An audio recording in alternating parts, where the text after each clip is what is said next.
આજના ટોપ સ્ટોકની વાત કરી લઈએ તો સૌથી પહેલાં કોટક મહિન્દ્રા બેંક ફોકસમાં છે. સારા બિઝનેસ અપડેટ અહીંયા આવતા દેખાઈ રહ્યા છે, જ્યાં કુલ ડિપોઝિટની વાત કરી લઈએ Q1માં 13% વધારો છે.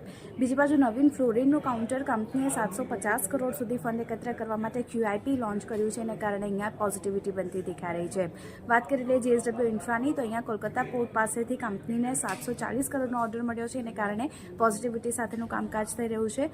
NLC ઇન્ડિયામાં પણ પોઝિટિવિટી છે, કારણ કે બોર્ડે કંપનીની સબસિડરીમાં 1631 કરોડના રોકાણને મંજૂરી આપી દીધી છે, એને કારણે અહીંયા ફોકસ બનતું દેખાઈ રહ્યું છે. પણ વાત કરી લઈએ ટાઇટનની તો અહીંયા એક નેગેટિવ કામકાજ થતું દેખાઈ રહ્યું છે, કારણ કે જ્વેલરી ગ્રોથ અનુમાન કરતાં Q1માં ઘણો ઓછો રહેતો દેખાઈ રહ્યો છે. ગોલ્ડની કિંમતો જે રીતે વધતી દેખાઈ રહી છે, એની અસર ખાસ કરીને કન્ઝ્યુમર સેન્ટિમેન્ટ પર જોવા મળતી દેખાઈ રહી છે Q1માં, એને કારણે નેગેટિવિટી. સેક્ટર સ્પેસિફિક વાત કરી રહીએ તો પ્રાઇવેટ સેક્ટર બેંક, PAC અને મેટલ સેક્ટરમાં એક તેજી સાથેનું કામકાજ થઈ રહ્યું છે, જ્યારે ફાર્મા FMCG ઘટી રહ્યા છે.